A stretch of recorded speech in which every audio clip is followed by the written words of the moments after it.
Jadi Bu, yang pertama nih Bu, untuk Bu Alida, boleh kami tahu tentang visi Ibu tentang Indonesia yang Bhinneka Tunggal Ika itu seperti apa sih?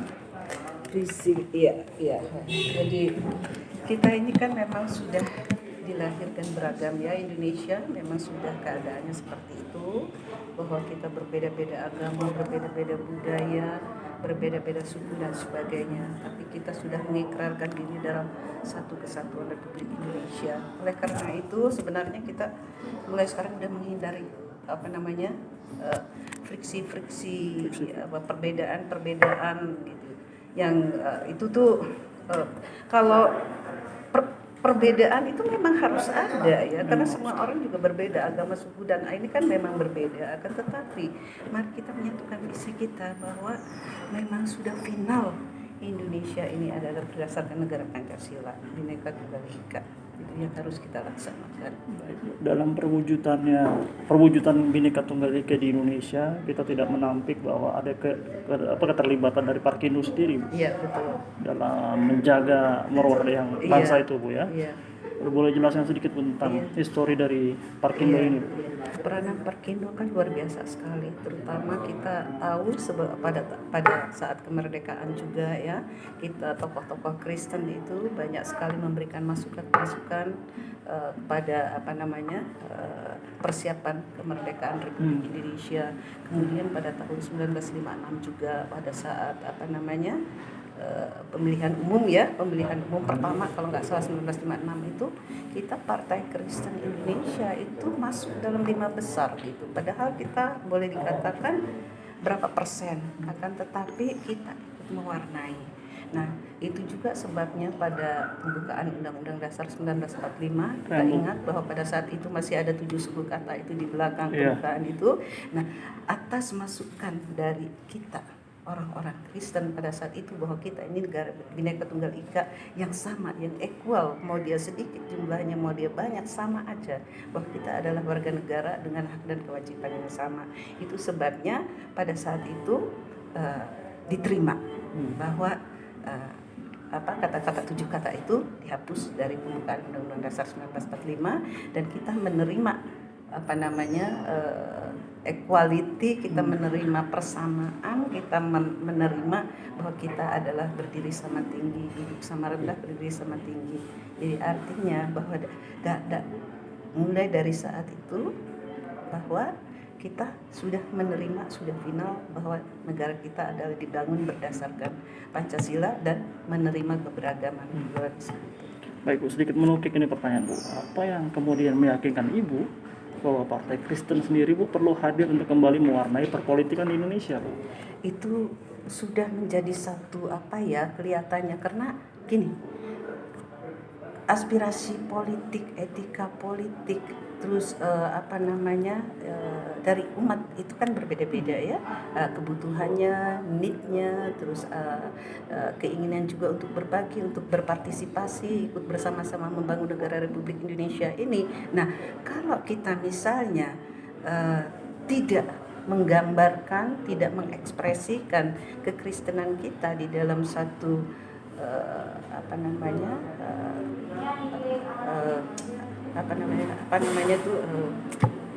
Wadah? Bukan mandat ya, dalam kehidupan perpolitikan kita sehari-hari yang melandasi etika, moral, pemikiran Kristen kita dan sebagainya, itu akan kurang efektif.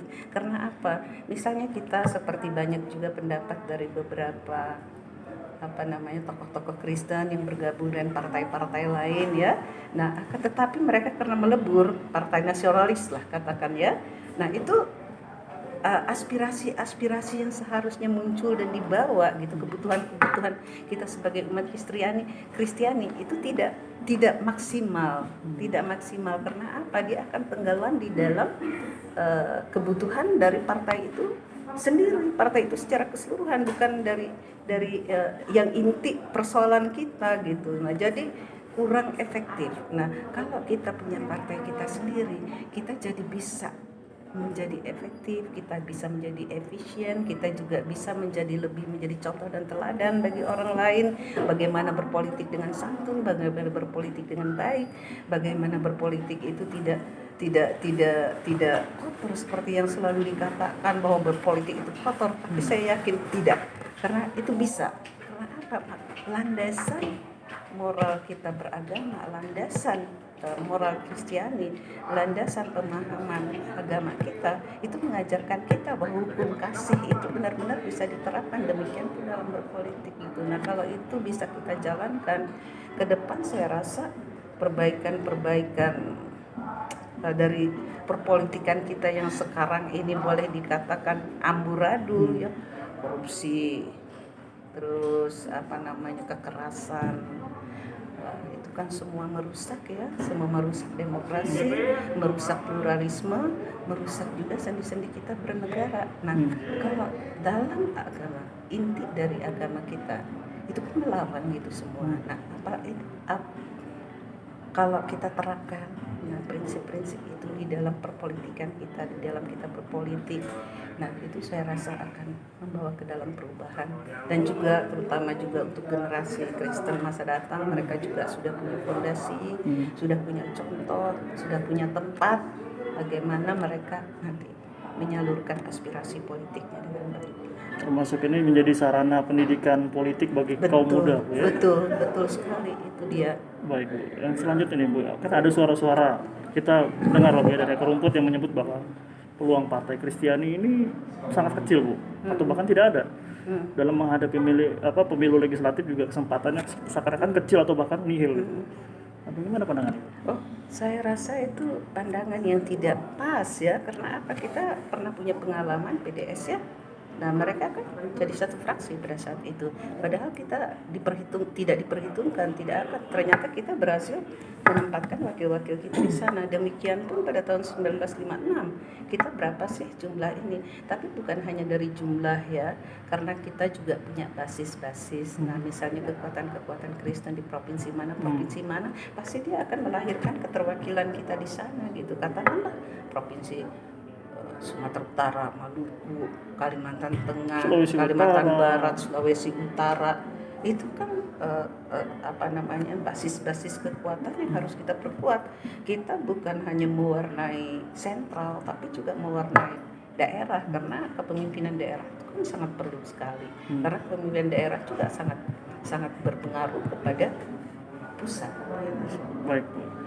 Jadi dalam praktiknya nanti kan salah satu yang menjadi persyaratan sebagai sebuah partai baru adalah memenuhi kewajiban untuk membentuk kepengurusan, Bu, di 34 provinsi. Betul. Kita menyadari, Bu, ada banyak wilayah yang justru didominasi oleh saudara-saudara kita non Kristen. Iya. Ibu optimis akan bisa bentuk kepengurusan di sana kalau misalnya ada partai ini? Saya optimis, termasuk di Aceh sekalipun. Karena di Aceh itu walau bagaimanapun ada kan Kristen di daerah-daerah tertentu. Jadi saya tetap optimis bahwa kita akan mampu memenuhi persyaratan itu ke 34 provinsi itu. Jadi kita juga akan punya pendekatan tersendiri ya. Nah, kita mengambil contoh PKB aja. PKB itu banyak loh pengurus di daerah itu Kristen dan calon-calon mereka ininya Kristen banyak. Nah, jadi kenapa tidak? Artinya kita mendekati hati mereka gitu ya, untuk mendukung calon-calon kita. Kalau kita memberikan kenyamanan, memberi rasa aman, saya rasa kita pasti didukung ya, nggak akan jadi satu ya,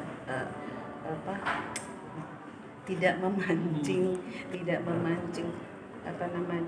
sesuatu yang resistance. Nah, kita harus merangkul kan, sedangkan ajaran inti Kristiani itu kan merangkul dengan kasih. Artinya kalau kita menerapkan ajaran itu, apapun kekerasan, apapun itu pasti berhasil ditaklukkan, pasti berhasil kita kendalikan.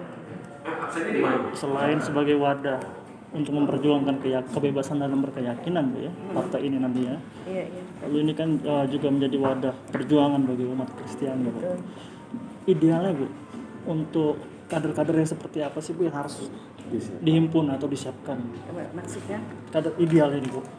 Kader-kader yang harus kriteria seperti apa sih Bu yang akan masuk? Sebenarnya kriteria yang terlampau ini enggak sekali, tapi yang terutama sekali ya kalau kita ini adalah jujur gitu aja, jujur terus udah gitu apa namanya betul-betul menjalankan apa namanya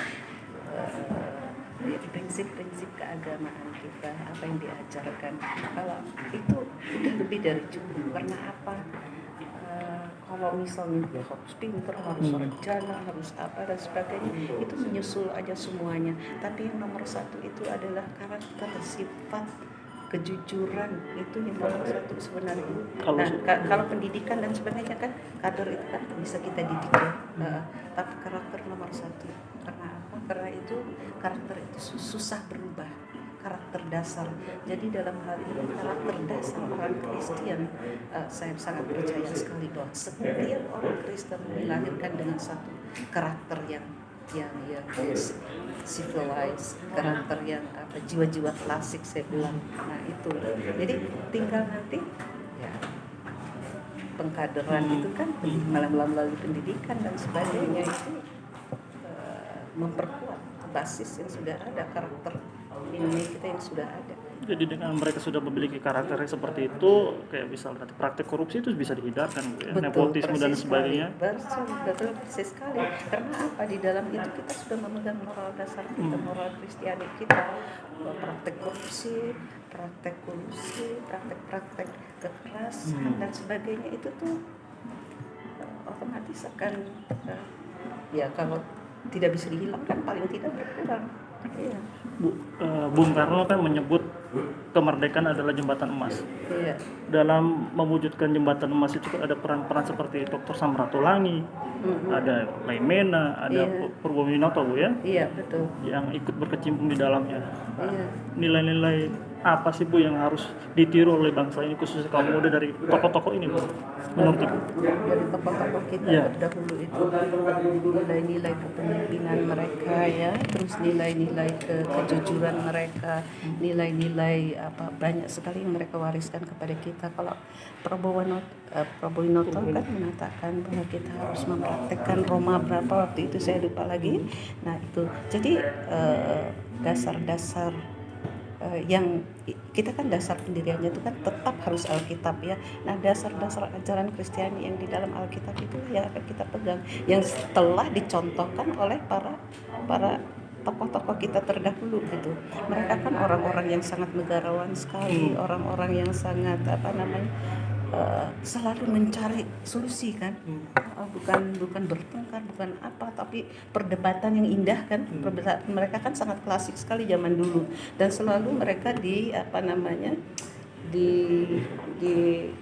ini dengan pengetahuan, dengan ilmu, dengan ditambah lagi dengan etika politik mereka yang sangat luar biasa. Itu yang harus kita tiru dan pelajari dari mereka. Tapi kemerdekaan yang dimaksud itu sebenarnya bukan hanya kemerdekaan dalam artian kita merdeka dari penjajahan, tapi yang paling penting adalah kemerdekaan jiwa kita. Nah kemerdekaan jiwa itu artinya apa? Itu tadi, kalau kita sudah merdeka jiwa kita terhindar dari rasa iri, benci, dendam.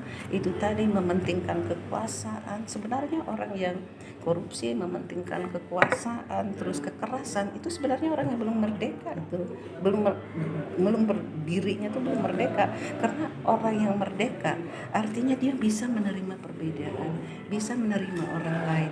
Misalnya tadi terjadi kita perbedaan dengan pendapat misalnya dengan Pak Dior katakanlah. Nah kita tidak akan terpancing untuk melakukan perdebatan itu biasa, akan tetapi sampai ke dalam suatu pertengkaran yang mengakibatkan perpecahan dan luka, itu berarti kita masih menjadi manusia-manusia yang belum merdeka. Artinya ke depan kita harus mempraktekkan bahwa kita adalah manusia merdeka. Manusia merdeka berarti kita bisa memahami dan menerima kekurangan dan kelebihan orang lain, termasuk juga perbedaan kita dalam beragama. Ut omnes unum sin, Ya. Ut omnes unum. Iya, untuk omnes unum sin ya. Terima kasih Bu. Iya, terima kasih. pertanyaan tambahan Bu, Ya, apa tadi Bu nantinya ke depannya untuk Parkindo ini? iya, iya. Visi misinya apa Bu nantinya Bu? Jadi Parkindo ke depan saya rasa ya yang kita bangun adalah bagaimana kita umat Kristiani